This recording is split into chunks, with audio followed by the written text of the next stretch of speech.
Today, we've been having the SDP Connect every single week up until the program goes statewide to everybody who's interested in it on July 1st. Normally, we do it every other week. For those of you who've never been to an SDP Connect before, we've been meeting probably for about 9 months now, every week or every other week to talk about the self-determination program. You can find the recordings of all of our SDP Connects on our interchange, self-determination interchange.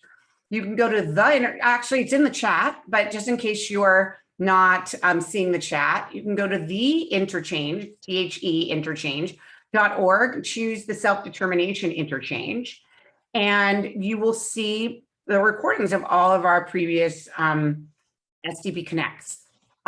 We will probably start the process over again once July 1st comes and really start from the beginning to teach everybody about the self-determination program. Do you guys like my cup? It's got Sesame Street on it. This is always a great group of people. We have all kinds we have participants, self-advocates, we have family members, we have independent facilitators, FMSs. And if you don't know what any of those initials stand for, you're in the right place because we will help you with that. The other thing that we can say is that we have published 2 books on the self-determination program. One of them has just been updated. It's called Think Outside the Box, and you can purchase it on our website, which is disabilityvoicesunited.org. Don't forget, for those of you who are just coming in, please choose your language, go down English to English. Somebody's asking about closed captioning, turning it on and off. Ed, can you just explain how that works, please? Sure, folks. So I want to be very clear. I usually use closed captioning, so I'm not as familiar with turning it off. But turning it, I know that to turn it on in Zoom, you should go down to the bottom of your Zoom window.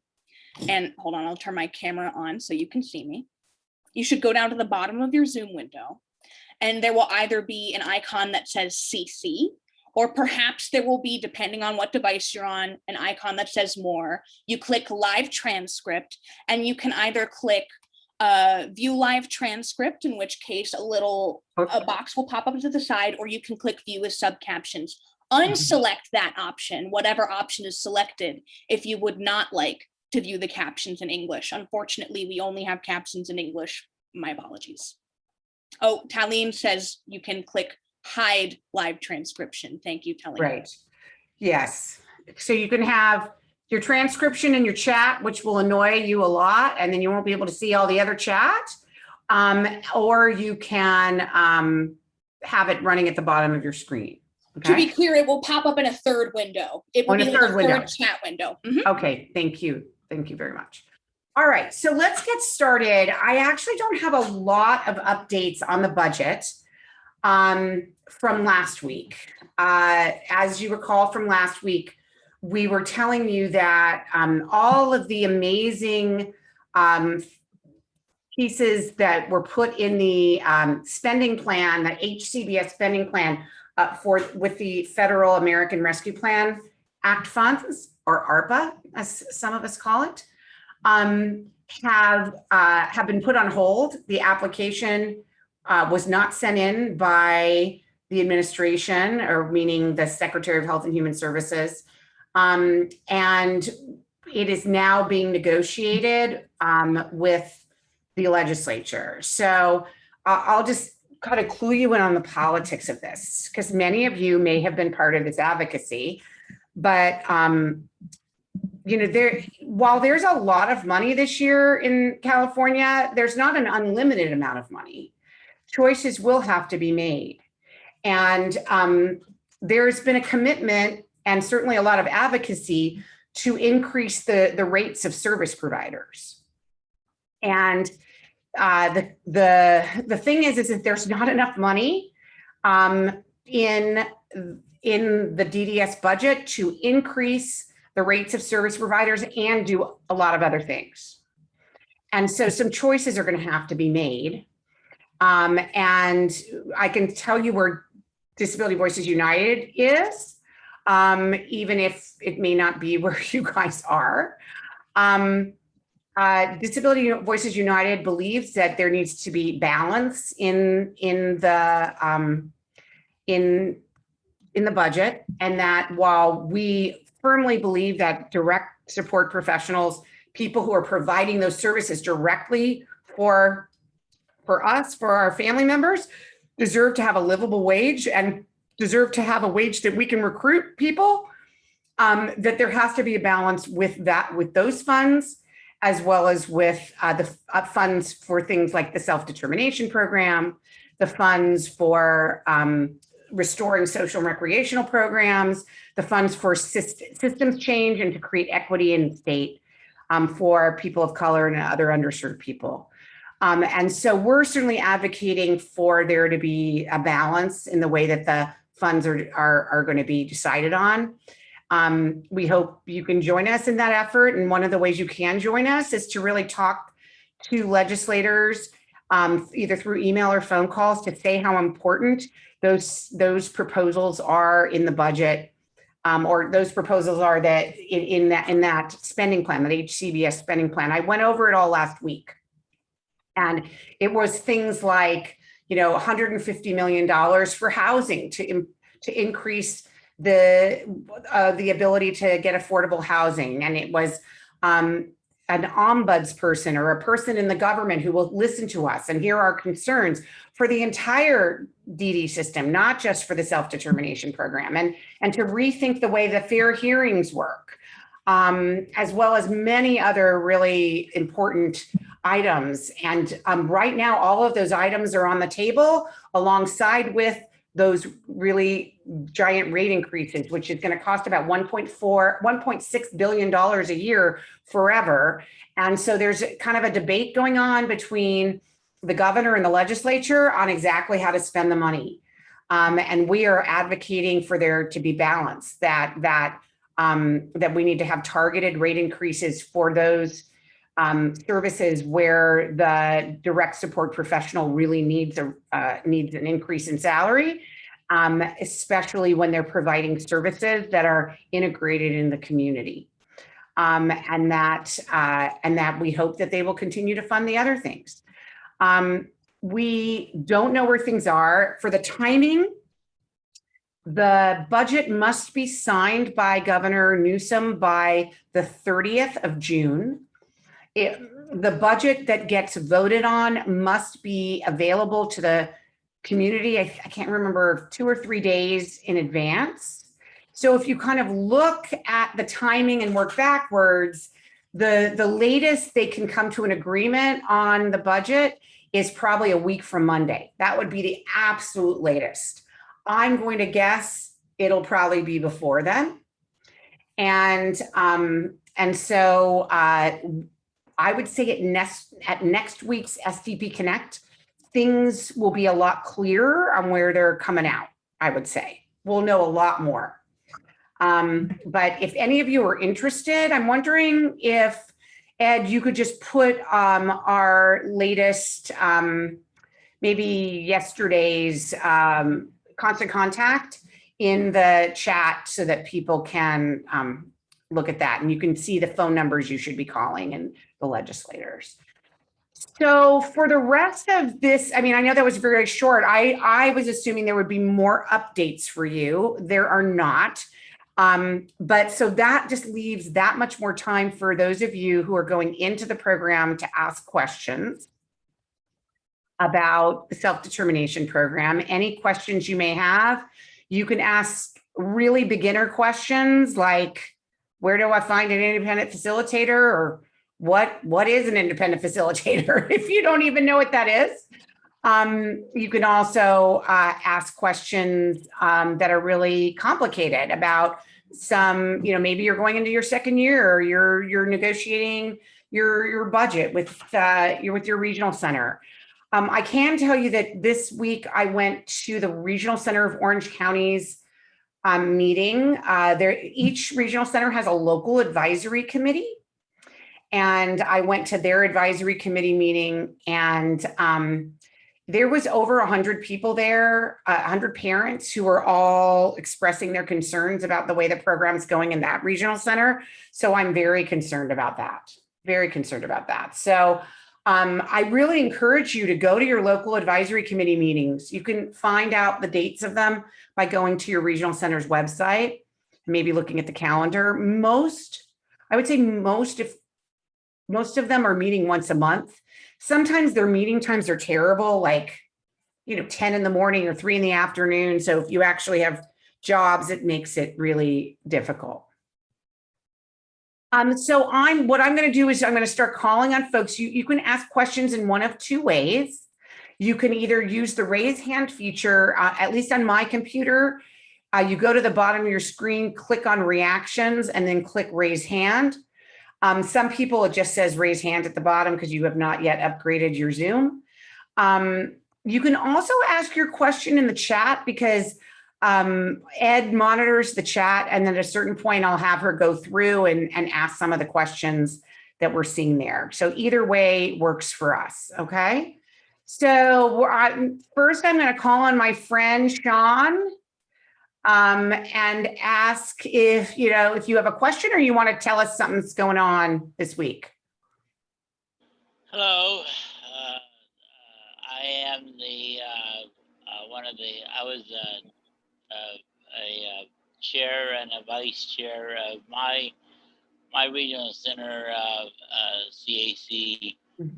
I've been on there for over 20 years, and I am on the CAC Sacramento. I've been on that for 3 years, and I given several lectures on how to give how to run for office with a disability.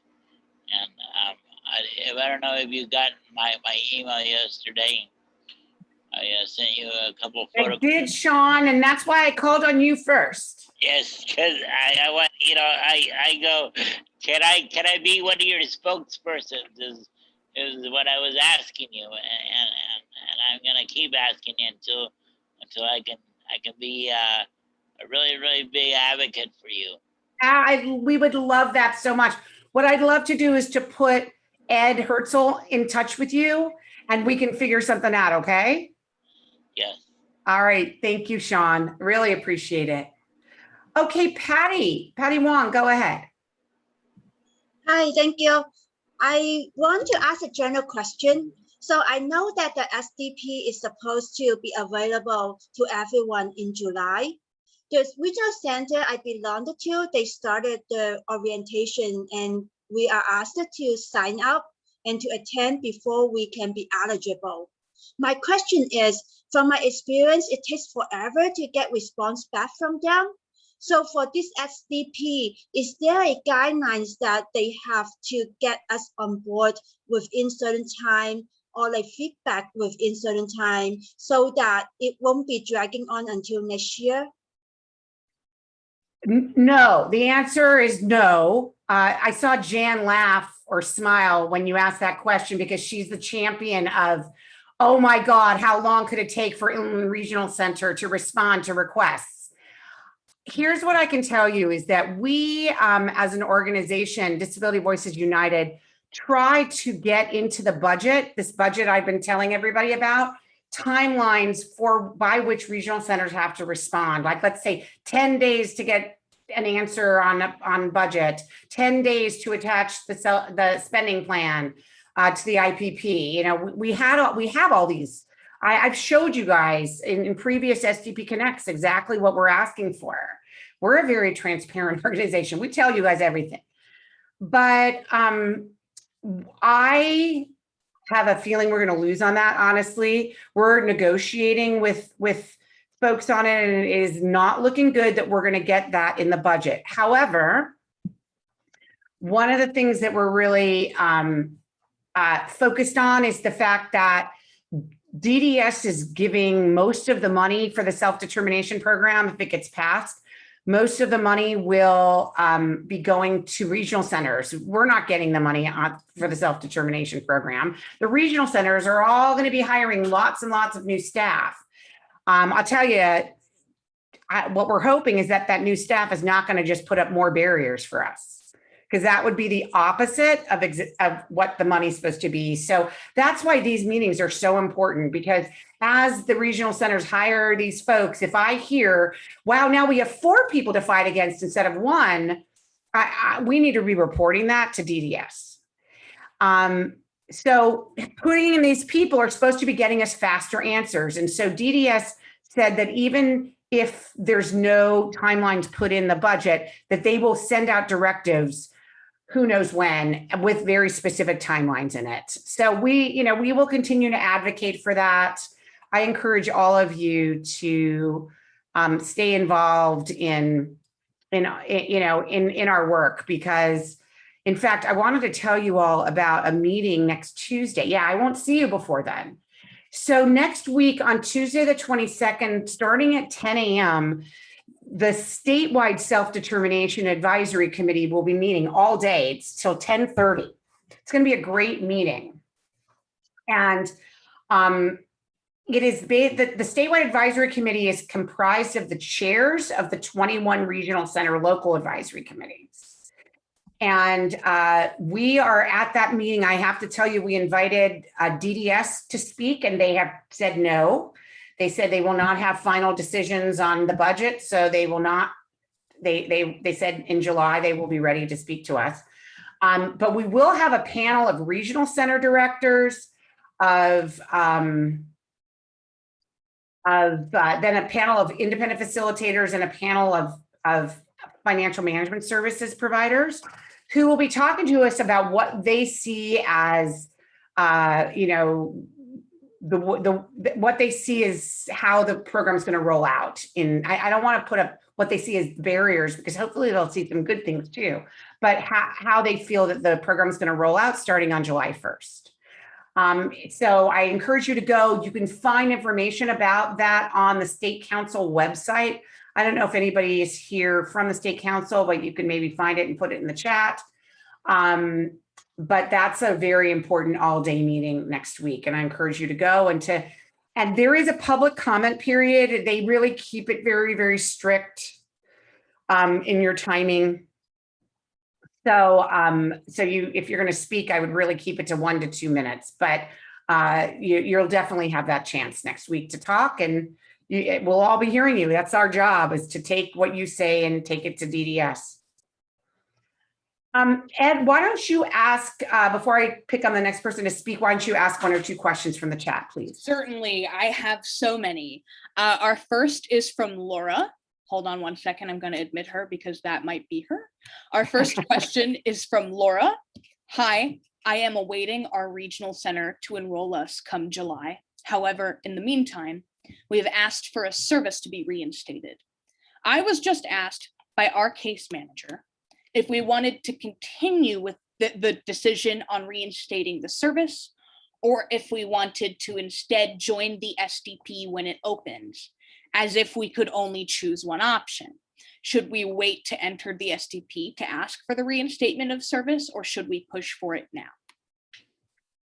So, and by the way, I don't need to do all the talking. If there are others out there who want to help answer any of these questions, what I would do is you can either private message me, private message Ed, or just put your name in the chat. It makes no difference to me.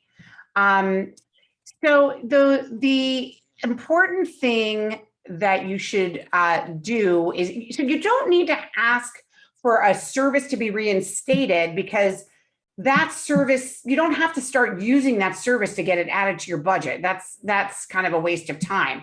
But when you have your budget meeting, you want to make a case for unmet need and why that service should be provided to you, even though it's not in your budget. So I'm going to give you guys an example with my own son. My son gives me permission to talk generally about his self-determination program. So my son was authorized socialization, social skills. That's what they call it at my regional center. Social skills therapy.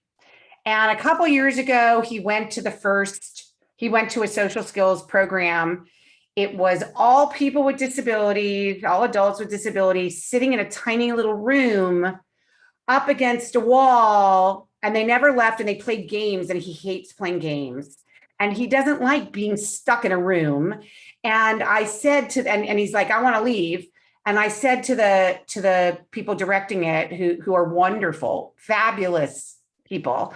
And I said, why are you not going to the movies? That's socializing. Why are you guys not out in the community? And they literally said, our regional center will not let us leave, which shows you that those things have got to seriously change in order to meet the new requirements that are coming down in 2023. However, so we never used it. He never went back. We never used that service. And that service ended up getting kind of lopped off, his IPP. But when we went into his meeting to discuss the budget, I brought up the fact that he certainly qualified for that service. That service was clearly determined to be in need in a previous IPP. It was just the service itself was inappropriate because it was very segregated and it wasn't anything that we wanted. And so they put the full cost of the social skills program into my son's budget, even though he never used it. So I didn't have to actually ask for the service to be reinstated. I just had to make the case that it was obviously a need that had been identified, but it could not be addressed because of the way that the service was being provided. So I hope that helps a little bit. Go ahead, Ed, next question. Certainly. Sherry Erickson asks regarding the funds that we were discussing previously. Aren't these funds for one-time expenses as opposed to rate increases, which I think is a great question, Sherry? Yes. Oh, you should join our meetings with the legislative staff, please. It is astonishing to us that these one-time funds, so the state of California will get about $5 billion from the federal government to use for people with disabilities and people who are aging and people who are homeless and various other communities. To have it's a one-time expense to do really great things. And the ideas that have been put out there by the Newsom administration are phenomenal, and we are highly supportive of them. Unfortunately, they've all been pulled back, and they're now all part of a very large pot of money. And some of that money is ongoing money, and some of that money is short-term money. So I was actually on a call yesterday with a service provider who's very much in favor of the rate increases. These rate increases, $1.6 billion a year. And I'm sure there may be some people here on this call who've made calls on there, on these things. But I asked that exact question. I said, how are you using one-time funds, or how are you suggesting the state use one-time funds for an ongoing cost of billions of dollars every year? And they said, well, we feel like this money will help us get through the first 2 years or 3 years. And by that time, we will have convinced the state to continue to fund it, to continue this funding of $1.6 billion a year, which is very optimistic. And honestly, we just don't, the economy survived the pandemic only because the federal government has given so much money to people, sending checks to people, and letting people be on unemployment for long periods of time, and sending billions of dollars to the states, or trillions of dollars to the states. And that is how come our program is doing that. That's how come the economy is doing well. The economy is not going to always do well. There are cycles in the economy, and there are ups and downs. And I just saw a news flash today that there's going to be really significant inflation they're expecting over the next year. So once costs go up, once it costs more for gas and bread and milk and even going to the movies, people start spending less money. And so that then puts the economy down. And so it is always possible that in 3 or 4 years, we're going to face another, even if it's a big recession or a mini recession. And so we have to be really thoughtful about the kinds of expenses that we're going to make. And so with this one-time money, we think it's an amazing opportunity for the state of California to invest in those things that are critically important. One of the amazing things I didn't talk about earlier that's in that plan are is that DDS would use some of those funds to create a sort of an app or an online website that we as family members and consumers can look at any time and can go to, find all of our former IPPs.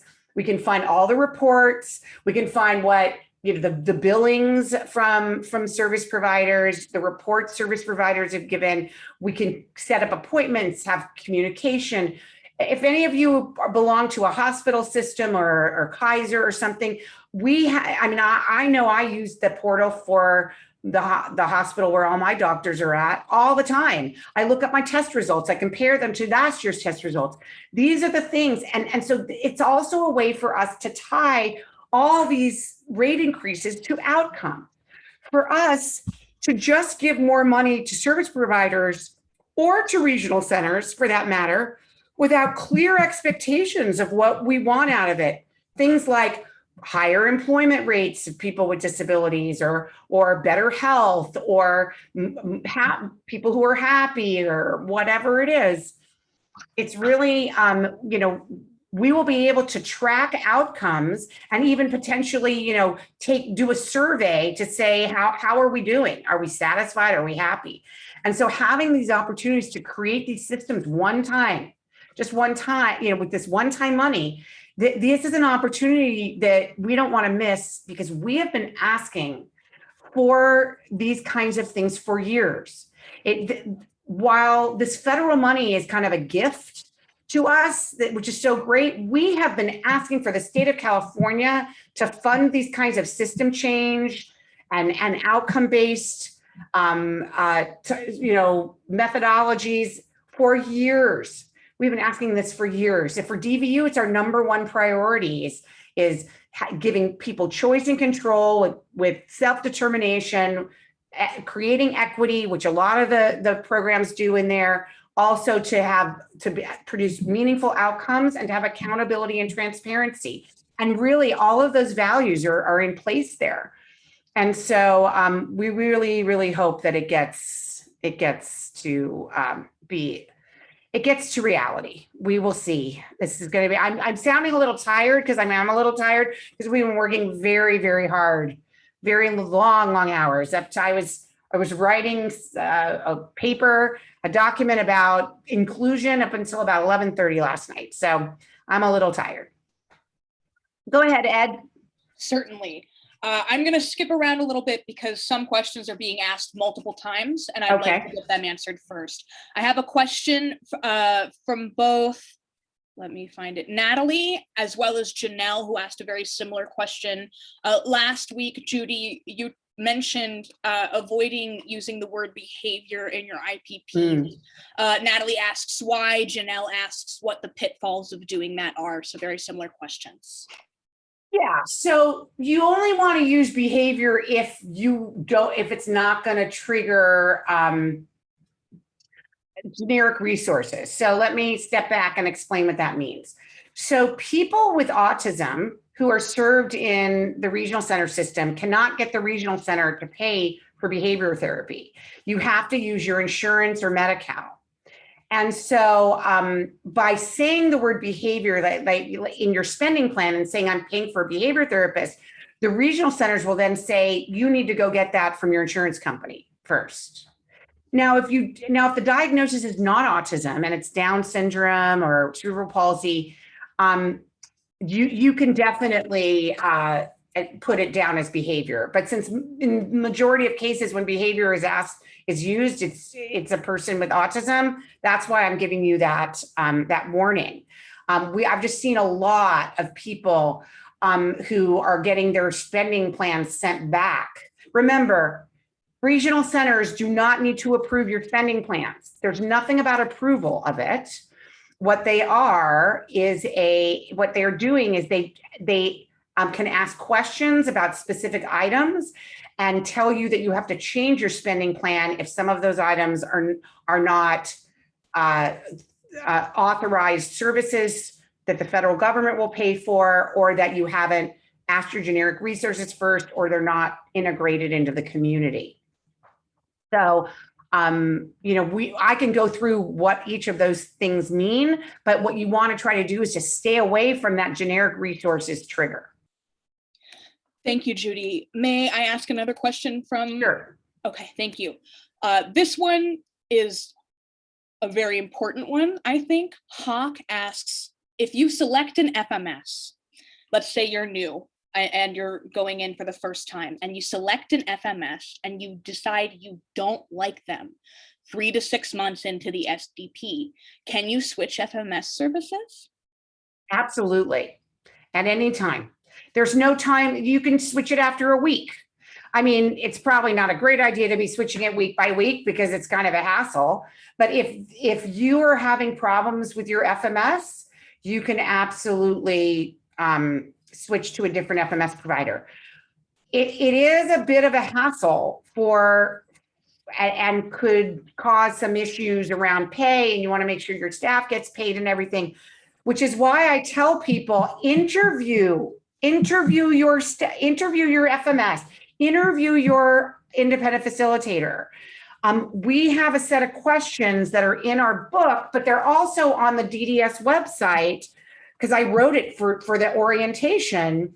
There's a set of questions about services and asking for, here it's called hiring service providers. In our book, it starts on page 159, 158, something like that. And what you can do is we have just, basic questions, like possible questions for independent facilitators, like what experience have you had? So for an FMS, we say, how much do you know about the California Self-Determination Program? What experience have you had? Which models of FMS do you provide? If you don't know, there are 3 models. That's all in the book too, or it's certainly on the DDS website. How will you communicate with me? If I have a question about developing my individual budget, will you help me? If you are, actually, this is a little out of date. It's now called the spending plan. If you are a co-employer, what role will you play in the hiring of my workers? How will you get the timesheets from my workers? I mean, one of the questions, I should really revise this page, because one of the questions that has come up is, what if I need to put out the money? Can you reimburse me? Is an important question. Another question is, what if I want to buy something that's on Amazon or something that's online? Do you have a credit card that you can pay for it with? And how fast do you turn that around?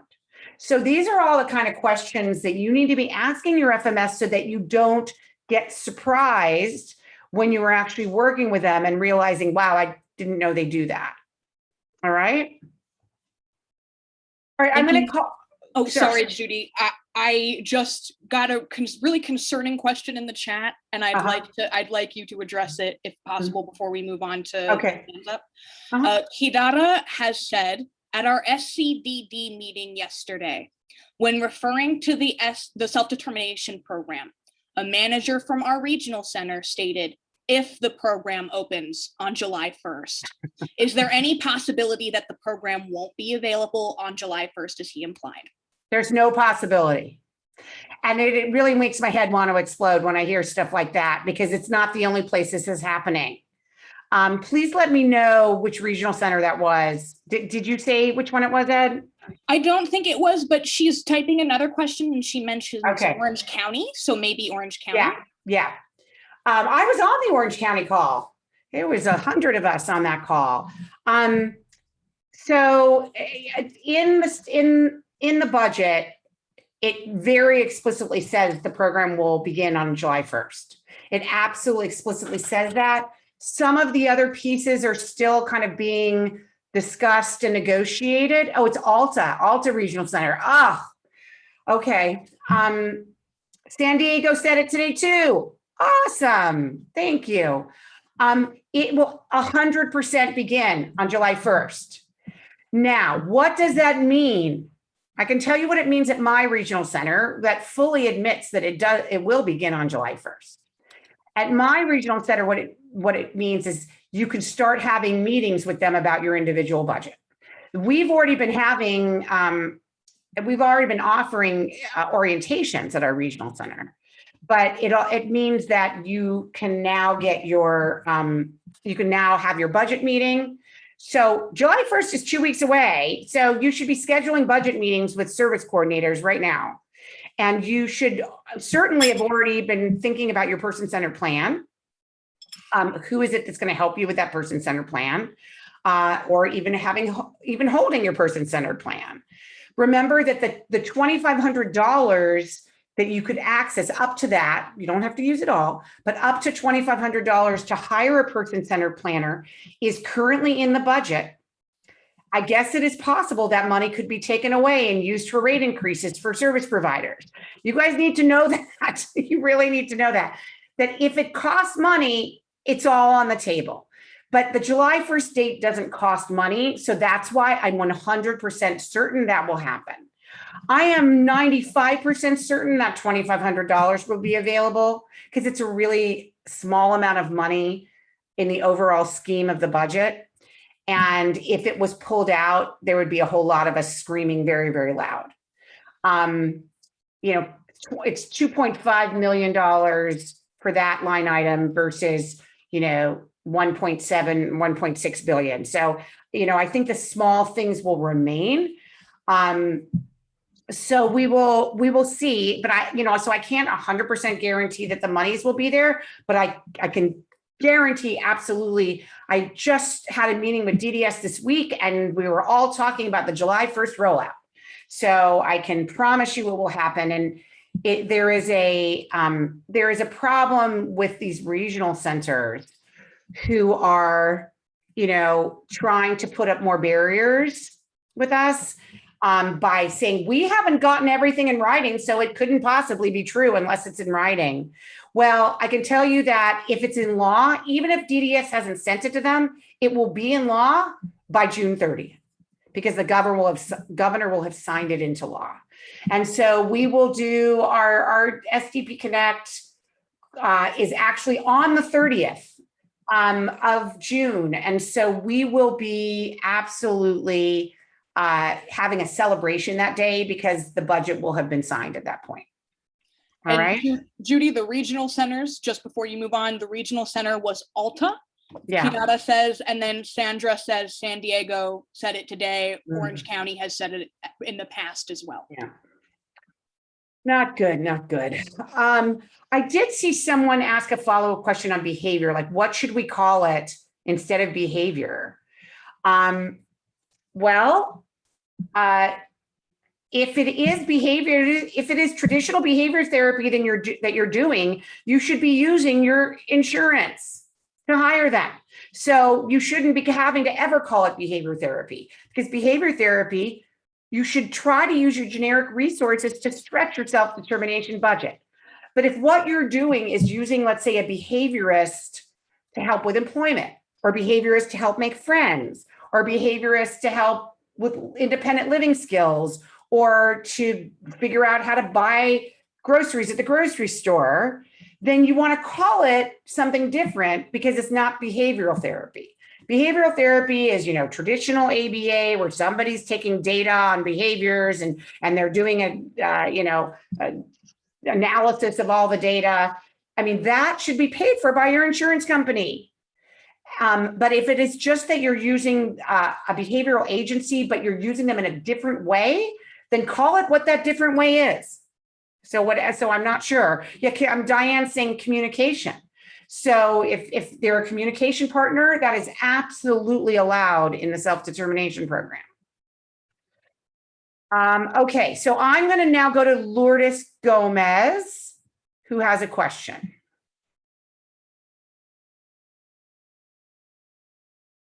Lourdes, I just asked you to unmute. There we go. My thing is, I'm still furious. I'm upset. I find what the regional center did disgraceful and dishonest. That is how I feel.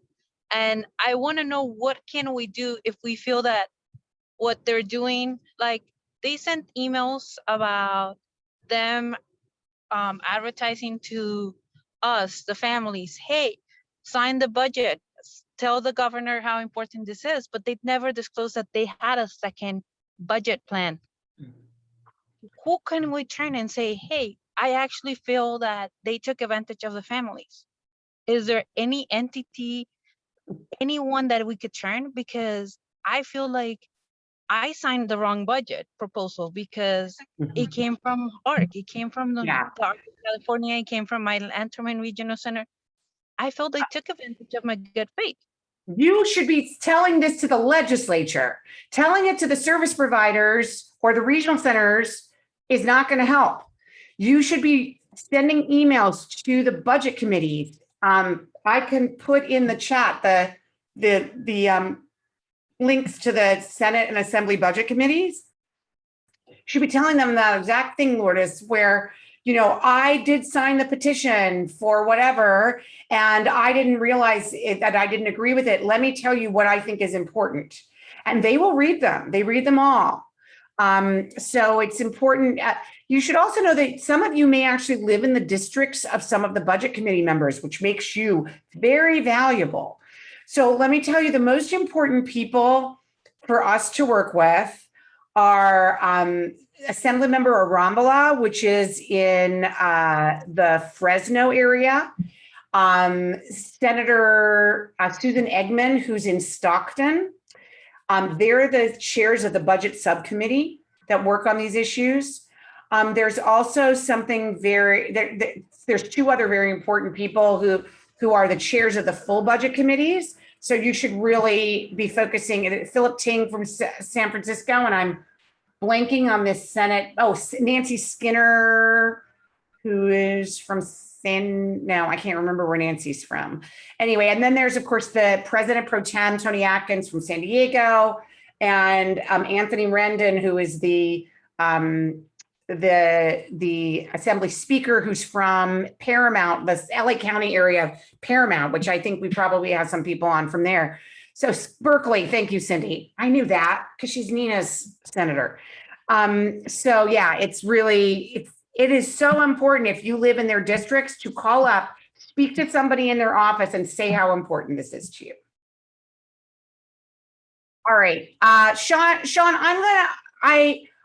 you already had a chance to speak, so I'm just gonna move on to Christina real quick, and then we can come back to you. Hi, Judy.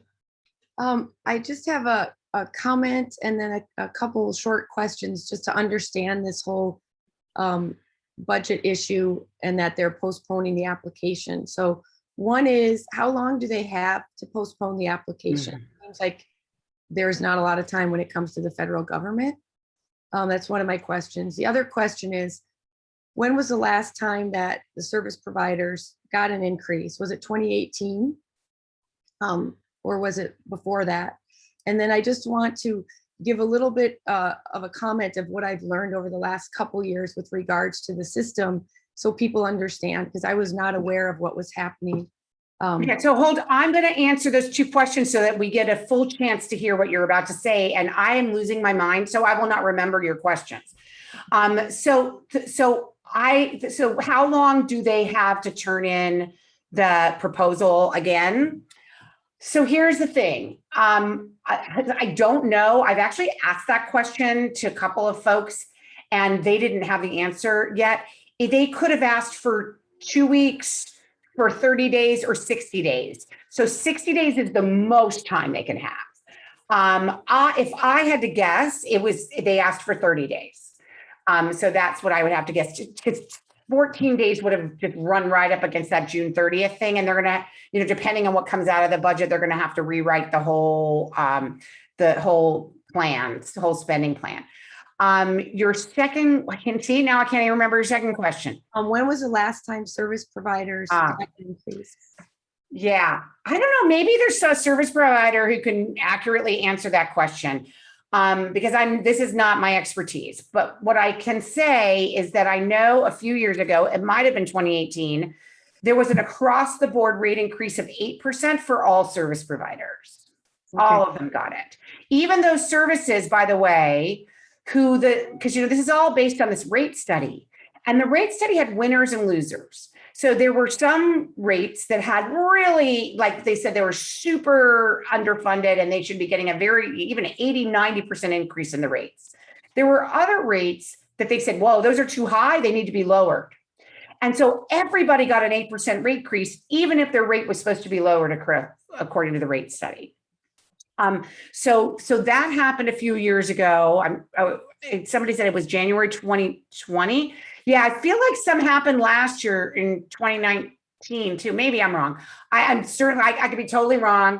But here's what I can say is that for the stand that we're taking is, and we should do a whole SDP Connect. Maybe we have done it. I can't remember, on the requirements for being fully integrated in the community.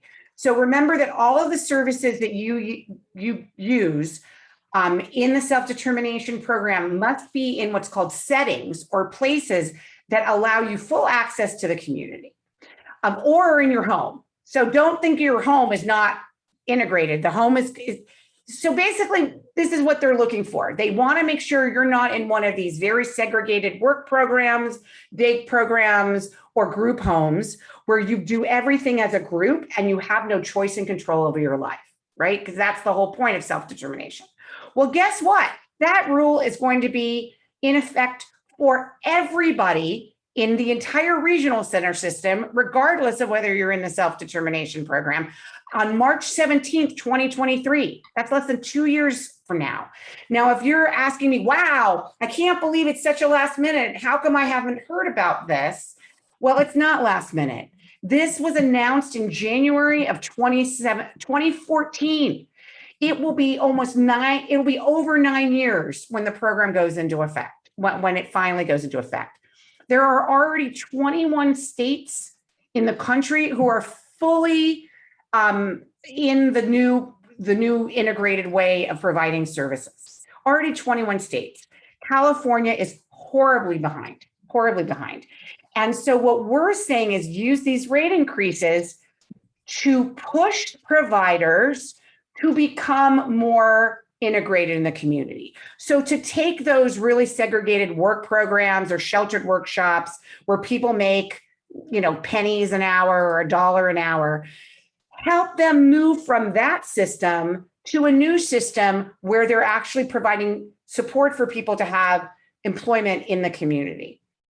We're also saying that for people who live in group homes where maybe they have no choices in their lives, figure out how to turn your group home into something that you're just supporting people who are roommates, who just want to live together and have very independent lives.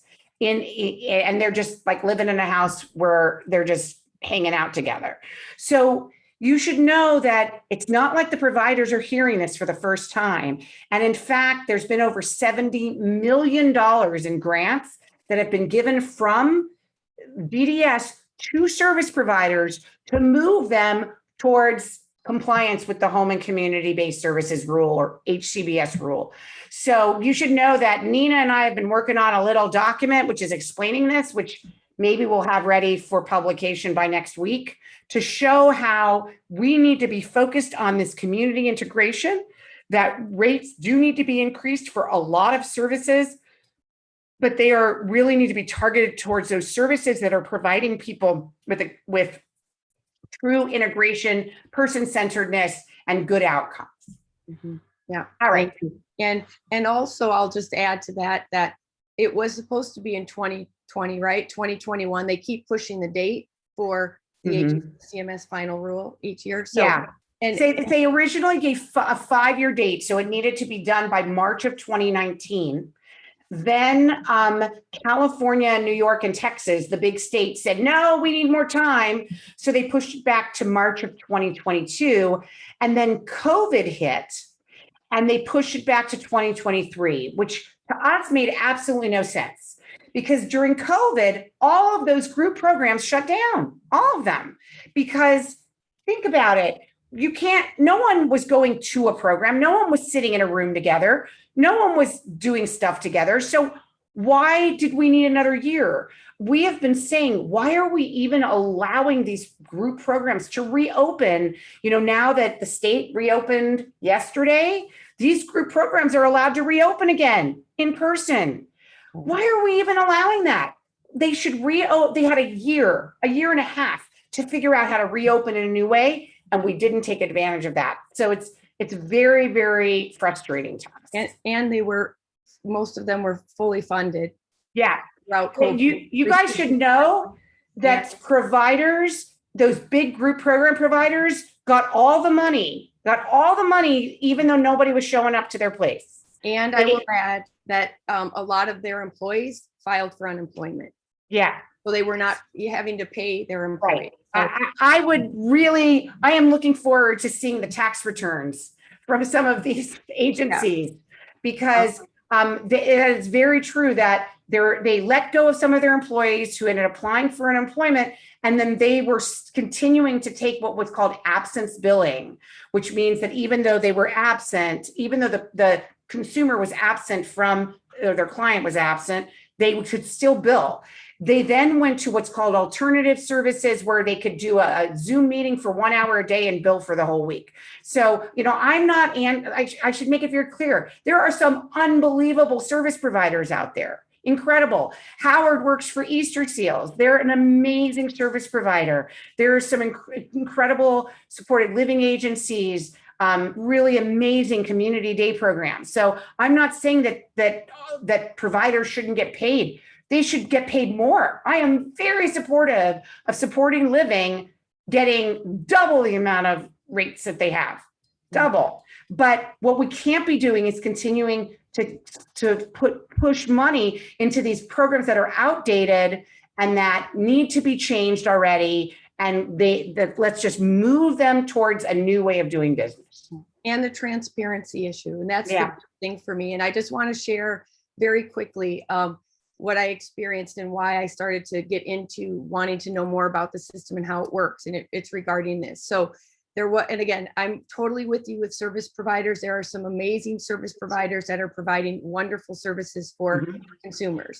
But I also know that there are direct service providers that are getting paid minimum wage, and the people running some of these agencies are getting paid six figures, a lot of money. Not that they don't deserve it or need it, but there needs to be oversight, accountability, and transparency. So what happened in 2018 with the 8% increase with regards to nursing, home health nursing, it was presented that it was a 50% increase because there was a shortage of home health nurses. They needed to get quality nurses, more nurses. So it was presented that there would be a 50% wage increase for LVNs and home health care providers. And it was presented in the media. There's a great video that interviewed a family saying we need nurses. They're going to get a 50% wage increase. So what happened is the 8% wage increase was passed in July. The nursing agencies didn't get the money until January or February, but it was backdated from July of the fiscal year. The nurses, it was not a 50% wage increase. It was a 50% rate increase. So the agencies pocketed the money. They did not give them, most of the agencies are not giving a 50% wage increase.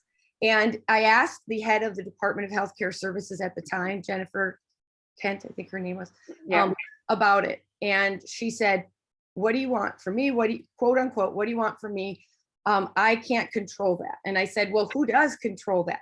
What kind of and I was very naive at the time. And I was literally just asking, is there oversight or what can be done to ensure that whatever is provided? So in this case, if direct service providers, right, they want the increase for direct service providers, is there anything right now in this budget, in these bills, that will say this is how much they will get per their wage, and this is how much is mandated, like they mandate for participant directed services, right? It was a mandated minimum rate that they had to give to people. Because otherwise there's no guarantee that it's going to fix the problem. And when we got an 8% increase a few years ago, it was the same thing. And I don't know if it made a difference because we're still, again, fighting for more. And then the last thing I just want to put out there is under self-determination. And the reason that my son and I were very interested in wanting to do this is because under self-determination, we can write down how much we want to pay our direct service providers, how much they are worth their time. We know they need to be paid more than minimum wage. And with having the flexibility in our budget, we are able to do that. So I just want to put it out there so people understand that, and I've, again, for the increase, but I've also, there needs to be the transparency, and we need to get, if we build up the self-determination program, that's going to directly create an increased wage for direct service providers. Right. Yeah, I 100% agree with that. There is nothing in the budget, Christina, that requires the service providers to get a rate increase to distribute that directly and increase the salary of direct support professionals. There are some restrictions in that an agency cannot use more than 15% of their budget for administrative costs. So it's not like they can put all that money into administration.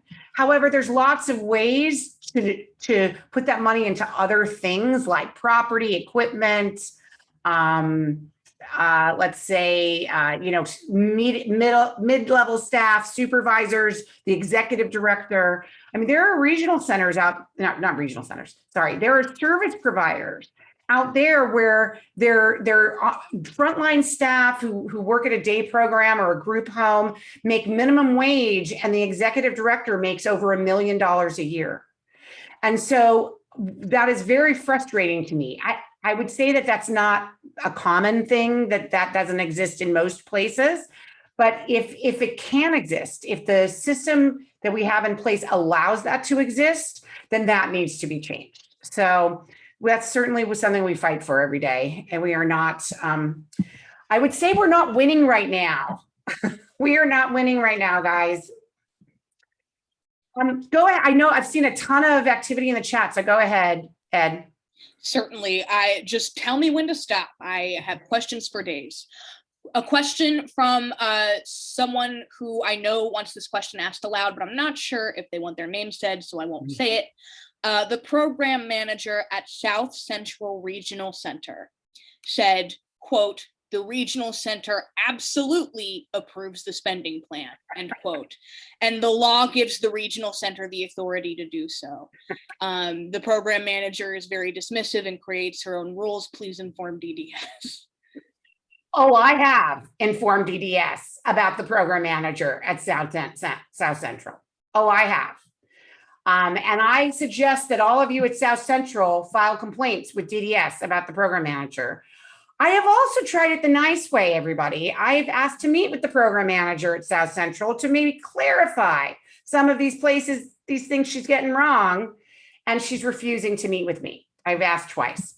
So, that's why we have these meetings, to educate you so that you know your rights, you know what you're able to do.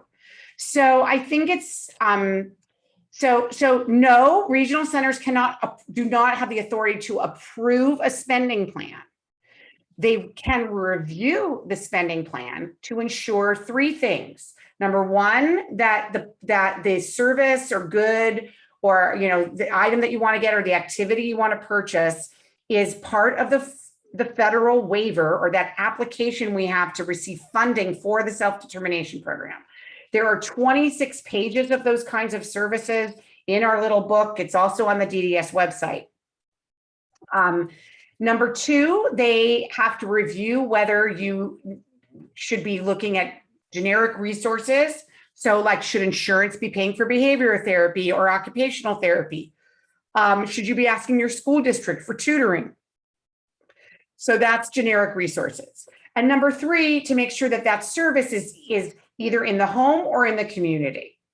I was part, I don't know if she's on this call today, but I was helping a parent whose regional center was claiming that purchasing an iPad to communicate was in some way not integrated into the community because he was going to be using it at home. I mean, just wants to make your head explode. Remember, this is why we educate you, so you know how to fight for it. You know how to fight for these things because you have a right to this. So no, they do not get to approve your spending plan. They can send it back to you and ask you to change certain things on it, but that is not the same thing as approving it. All Sorry, right. Judy, I was muted and I started talking. Thank you very much, Judy, for clearing that up.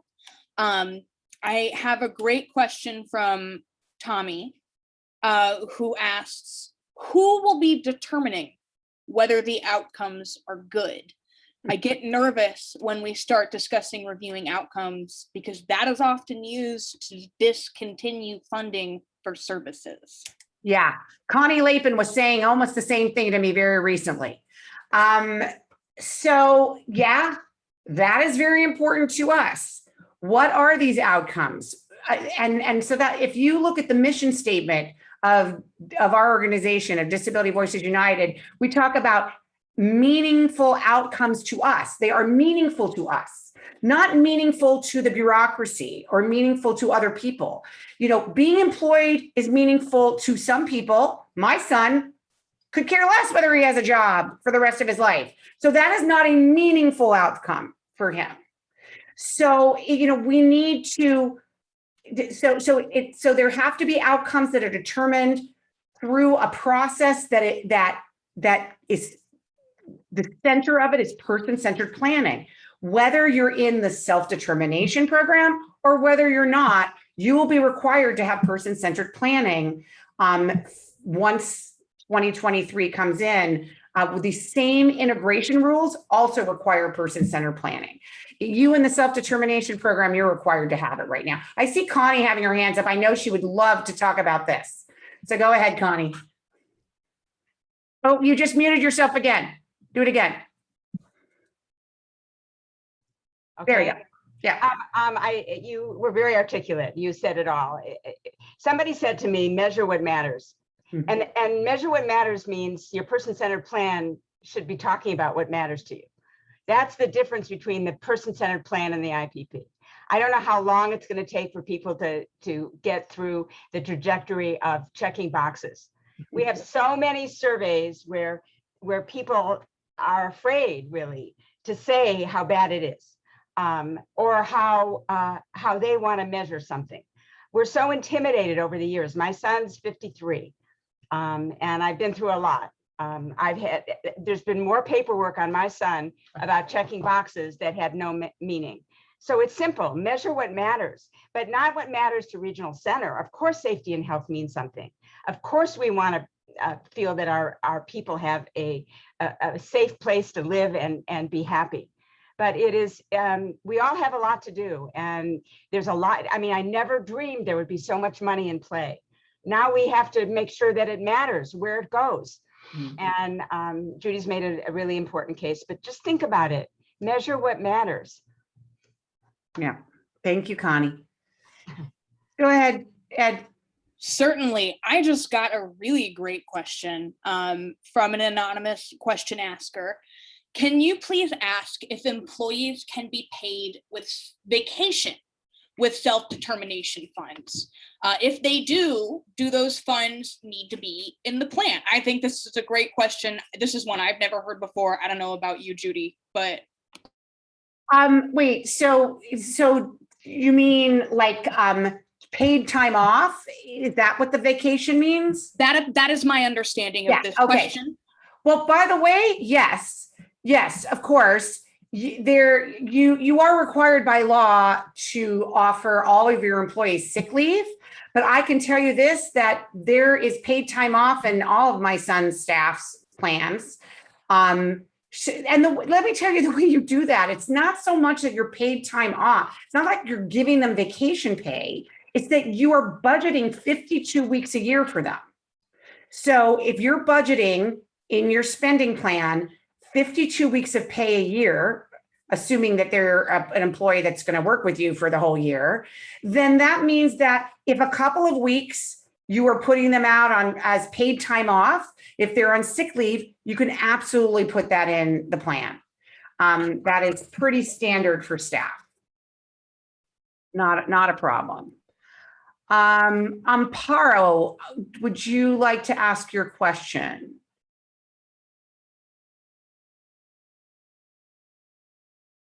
Give me a second. Okay.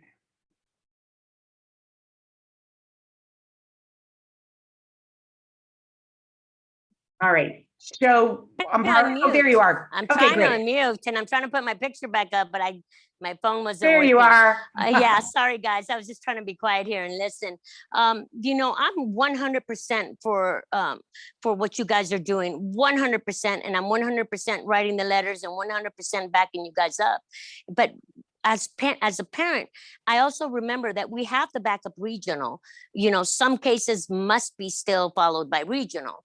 My regional center, and I've seen some of the questions that were being asked, any regional, at least our regional center, if a service has been denied by any medical service, either Medi-Cal or Kaiser or whatever, it could be behavioral, it could be speech, it could be therapy, it could be anything. Regional will provide the services.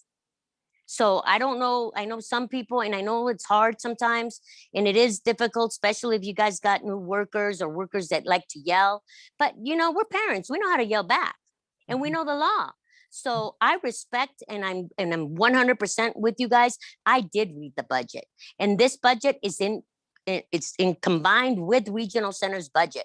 So that means what we're going after for you guys, for this particular program, we're also going after for our social workers to be getting us, for people to get new social workers, for regional center to get new social workers. It's all together. Mm-hmm. The budget is together. So it's not separated. So as parents, when we lost our funding, when they suspended the Letterman Act, that was on us. We were supposed to advocate as hard. Right now, as we're advocating as hard for us to do the independent program, I believe that everybody should continue that and remember that as a parent, it is our responsibility when we want to chase the money. I agree. It's just not everybody has the same capacity to chase the money. And so that's why, to us, it is really important for those parents and self-advocates who maybe don't know their rights or don't have the capacity, or maybe they're from a culture where they can't, where they can't, like, they don't question authority. We have to make sure that regional centers are trained in a way to be able to take their, to be able to offer things instead of having a culture of no. So that's really important to us. That we, by the way, regional centers, if you want to know, in the budget, regional centers were supposed to be getting hundreds and hundreds and hundreds of new staff. I mean, like, I really should go through and look in the budget and total the number of staff that regional centers are getting, because they're getting staff from the 60 staff for the self-determination program. They're getting 400 staff through the ARPA program, and then they're getting others through the budget. That's hundreds and hundreds and hundreds of new staff. And all of that's on the table, by the way. They may not get all that staff, and some of that money may go to rate increases of service providers. So I've been wondering why the regional centers have been not understanding how their funding is at risk as well. It's been interesting to me. Okay, so Harvey, did you want to say something real quick? Okay, go ahead. Wait, you have to unmute. Oh, sorry. Now? Yes. Yeah. Okay. Well, let me say this. We have to value our workers. You can put in benefit package, especially if you have a full-time worker that deserves, like any other job, you have to have a career path there. Mm-hmm. They have to have vacation time, sick time, medical care. You have to include these things, because otherwise you're going to have a turnover that's going to spin your head. Mm. You have to. This has been a pet peeve of mine for 30 years. The Sanchez lawsuit many years ago was my baby, community care wages. Mhm. Gotta, Yeah. gotta stick with it. So I just want to correct something. Thank goodness the Lanterman Act has never been suspended. Yeah. It's always been at risk, Almost. and there's been a lot of almost, but that we would fight because it says you shall receive services, not Right. you may. So I just want to clarify that it has never been suspended, and Yeah. hopefully not in our time. I Yeah. don't have that much time left, but you all do, and you got to fight for that. Yes. Thanks, Scotty and RV. Go ahead, another one or two, Ed.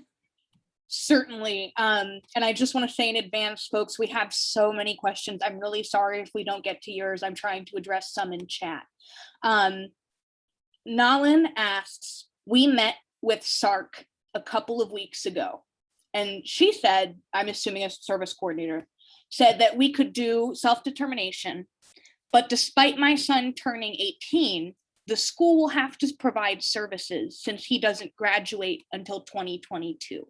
Is she right? She implied he won't qualify for anything. No, that's not true. There's lots of children. There's hundreds of thousands of children in the state who are getting services from the regional center who are still in school. There's certainly not as many services for children as there are for adults because the school system is the biggest of all the generic resources. So that means that the regional center will not help to pay for anything while the child is at school during the school day. They will not help to pay for anything that's academic in nature, like tutoring. They will not pay for tuition. But there are other things that regional centers can offer, like personal assistance hours or respite. They can offer social skills therapy or nursing or some other need that they may have. If they don't have autism, they could offer behavior therapy if there's a need for that. So there are, and maybe if we can get social recreation programs and camp restored, which is, by the way, also on the table and potentially cut with all of this. So it's right now we need to be fighting for the things we care about. That your child would qualify for social and recreational programs like swimming or camp or theater or something like that. So so there are programs. The services are much smaller because let me explain why. You know, you have a child who's still living at home with their parents. They're not living out of the home. Of course, the parents, if they were a typical child, would have the responsibility to care for that individual or to provide them with food or clothing or rent or all those kinds of things. So you're living at home, you're a kid, I'm talking about under 18 here. Once they turn 18, if they are staying in the school system, they're still kind of busy during the day. Now, during the summer, if they don't go to summer school, you have the opportunity to ask for additional services from the regional center. You can ask for home services. So you need to think about what is happening while my child is not in school. And that is when the regional center should be stepping in. So it's not true. There are definitely services. Thank you, Judy. I have a question from Patty. What is the best way to address the regional center's discrepancies if I know I am correct? Well, I used to tell you to email DDS, and now that is kind of a waste of time because they don't respond to anybody anymore. This is why we need to have an ombudsperson. We need to have somebody who we can talk to at DDS to help us with these things. I would say that going to your local advisory committee's meetings are critically important because they are made up of people with disabilities, family members, and others, and you can be saying to them, I know I spoke to this person, or I have heard from another regional center. This is the fact. And they are telling me that it's different here at this regional center. I need you to know that as advisory committee members. These local committees are responsible for oversight of the way that the program is being implemented at your regional center. So you got to get involved, maybe even apply to be on the committee. Most committees have openings, by the way, most of them do. So you should apply to be on the committee. Go Thank you, ahead. Judy. Oh, Mhm. thank you. Mhm. I have a question from AC. My service coordinator told me she's confused with the SDP. She's trying to find an answer for me. I requested an IPP with her. Do I look for an FMS on my own? Do I write my own PCP, or do I do it with help from the service coordinator? Yeah, those are really good and basic questions. So I definitely recommend you get our book and you you start from the beginning. But I do not recommend when somebody is first entering the self-determination program that you do the PCP on your own. You should be hiring, and you don't have to pay out of your own pocket. There is money that you can access through the regional center to pay for an independent facilitator to help you with your person-centered planning. There are tons of them on this call today. There's actually a network called the Independent Facilitators Network that they have meet and greets all the time. They have meetings once a month. So I really recommend that they also often go to your local advisory committee meetings at your regional center, and you can meet them then, because it's really important for you to get somebody in your community who knows your community. Because let's say you hire an independent facilitator who is you live in Los Angeles, but they're based in San Jose. And, right now during COVID, which I guess that was yesterday, because I guess today is no longer COVID, but during the pandemic, having everything online like this, it didn't really matter where the person was from, but now it's changing. You really need someone who can say to you, oh, you're interested in a karate class. Let me drive around Pasadena and see what we can find, and help talk to the instructor and say, this is for a child who has physical disabilities and may need some accommodations. Is that something you'd be interested in doing? So definitely, anyway, I hope that's helpful. Do not do it on your own at the beginning. You asked about the FMS. You asked about whether, yes. So in the same book I was telling you about, there are questions you can ask your FMS, and all of there's not that many of them. Some regional centers only have 2 or 3 for you to choose from. So you should be calling up and speaking to the FMS, asking them questions that are important to you, and then you can make a decision from there. Thank you, Judy. I have a question from Johnny. Where can I get a sample person-centered plan and spending plan? In our book. We have a second book too. We have 2 books. Hold on, let me get the second book out. They're all in my drawer. Second book is called Profiles in Self-Determination. It is the story of several people who were in the pilot project. The self-determination program has existed since 1998. Talks about the things they would do. And then it actually has, it goes through 10 people, and it has a sample spending plan for them. It has their imagined life in the self-determination program. This was written before the self-determination program really officially started, but I can tell you, I'm looking at the people who we talked about, and they are all in the program. Well, they're all about to be in the program if they're not completely in it yet. So one of them is Danny. So we're going to update that chapter, Nina, when your son finally gets in after July 1st. So yeah, I highly recommend that. And those are sample spending plans. There is no format that you have to use. There's ultimately your spending plan will go into this system. Each regional center has a different way they look at it, but your FMS will know that. You don't have to worry about that. Fabulous, thank you. Here's a great question from Sherry. Since you cannot reach people on the budget committee unless you are a constituent, is there a way to address the entire committee? And Judy, I'm cheating on this one because I already have the answer. I'm gonna pop it in the chat again for you, Sherry, real quick. Is there anything you'd like to add about that while I am finding it, Judy? Yeah, so you can't email them through those links unless you're a constituent, but you can make a phone call. So you can call all these folks.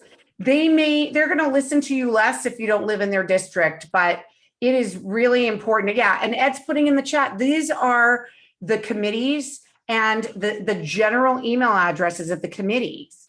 So we should get those email addresses out tomorrow, Ed. Just the generic ones. I'm not really sure who ends up reading those, but I think it's really important for us to make our voices heard, because they have been hearing a lot from our community right now, but we sort of offer a different perspective, particularly in our focus on the self-determination program. Thank you for that, Judy. I have a question from Laura that I want to make sure I get to. She asked it at the beginning. Thank you for your patience, Laura. How long does the regional center have to get us the preliminary worksheet of what our last 12-month budget is? Do they need to wait till we are officially enrolled to provide it? And Judy, if I may add, I've gotten several private messages that are sort of along this line. If you could just talk about things that folks can do to push regional center along, I think many folks would find that very helpful. Yeah. So what this person's asking about, which you may not have heard of, is your regional center is required by the Lanterman Act, regardless of whether you're in the self-determination program, to produce for you the annual cost statement. It's not called that in every regional center, but basically it's the amount of money spent on you by the regional center in the past 12 months. You can ask for that at any time. You do not have to wait till you're in the program, and it is literally a couple of clicks of a button, and they should be able to get that for you at a moment's notice. So honestly, if you haven't gotten it in 48 hours, you should be sending daily emails to them. It's a little bit more complicated when you're talking about developing the individual budget and the timing. So if you are looking at a budget that is going to be the exact same amount as what you've spent in the last 12 months, then you're pretty much done. You're okay. But if you're asking for an increase in your budget based on unmet need or change in circumstances, that you need to ask for a budget meeting with your service coordinator. It's only 2 weeks away, guys. So you should be asking for those meetings now. You should say, are you available on July 1st to have a budget meeting, or the following week? So you should be asking for this immediately. Certainly this week you should be asking for your cost statement or your annual expenditures, or they call it something different at every regional center, but you should be asking for that right away. And then the other thing you should be doing right now, don't think that just because July 1st is 2 weeks away, darn, I'm not going into the program on July 1st. It took me a really long time to get my son prepared to go in the program. We finally got picked for the program in November of 2019, and my son didn't go in until June of 2020. There was a little thing called COVID that happened, so we had to completely change his spending plan. And we got actually his budget meeting in December, and we did his person-centered plan in January, and then COVID hit in March, and we were just all trying to survive at that point. So sometimes it can take a long time. So don't think that, oh man, that July 1st date and they're not letting me have it. It's like there's a lot of work that needs to be done before you can actually move in. Thank you, Judy. I have just a couple of questions that I'd really like to get answered. One is from Carla, who asks if an SDP participant, I don't know why I'm having a hard time saying that today, can pay for private health insurance co-payments with their budget. She says private health insurance co-payments for ABA and other therapies can get very expensive. Not everybody qualifies for the RC to reimburse for co-payments because it's by income. Yeah, so you should know that, and I might have this wrong. I used to know this, but as I told you, I'm losing my mind. I believe that you can continue to get co-pays paid for, but it will not come out of your self-determination budget. So if you qualify by income to have your co-pays paid for, you can continue to do that but it will not be it will not come out of self-determination. So that's really good news. There are other things that are the same, like the paid internship program. You can continue to qualify for that, but it will not come out of your budget. So, so you should know that. Carla's asking, what if you don't qualify? If you don't qualify, Can you still put it in the budget? She's asking. yeah, no, that's a good question. Does anybody know the answer to that? Because I do not know the answer to that. Has any of the independent facilitators had an issue where somebody who doesn't qualify because of income to get the regional center to pay for co-pays, but wants to put it in their budget? Can they do that? Like, I don't know if that's going to qualify, guys. I'm not sure that's going to meet the federal waiver test. I'm not sure. Diane, I see you kind of looking at that. Do you think you might know the answer to that? Oh, you're still muted.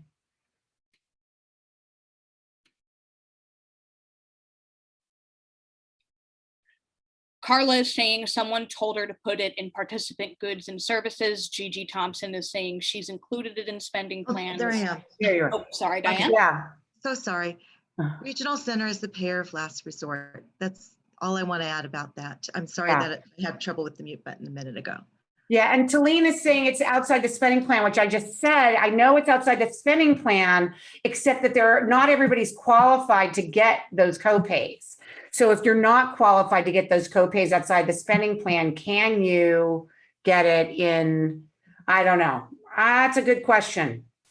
Well, you know what? I'll put that down and try to get an answer for you guys in one of our future meetings. We have time for one more quick question. I have just the one for us. For those still learning about, this is from Susan. For those still learning about SD who haven't yet decided to participate, are there RC consumers who would be better off in the traditional system? Essentially, is self-determination for everyone? Well, I'm very biased, but I think it is for everyone. I think there's, in fact, Connie and Harvey and I say all the time, there is nothing that can't be solved with self-determination as long as they let us freaking do it. So, when we hear problems that people are having, having choice and control over your lives is the most critical piece. It's not just for people who are, I never use this term, the other people call it as high functioning. I use the term have higher support needs. It's not just for people who have low support needs or high support needs. It's not for English speakers. It's not for white people. It's for everyone. I know people of all walks of life with all different kinds of disabilities who are doing phenomenally well in the self-determination program. So please, it's for all of you. So we're going to end now only because we have got to go. We got to let our wonderful interpreters go. And I am actually sitting in my office and it is so hot in here that I've got to take a break. But we are going to be back next week. We promise we will be back next week as we are every single week. And we can't wait to see you. And I hope to see someday you guys in person. That will make me so happy. We will be in person once again someday, but we will always do this online so that we can see all of you once a week. So thanks everybody. Take care and have a great week. See you next week. Bye-bye.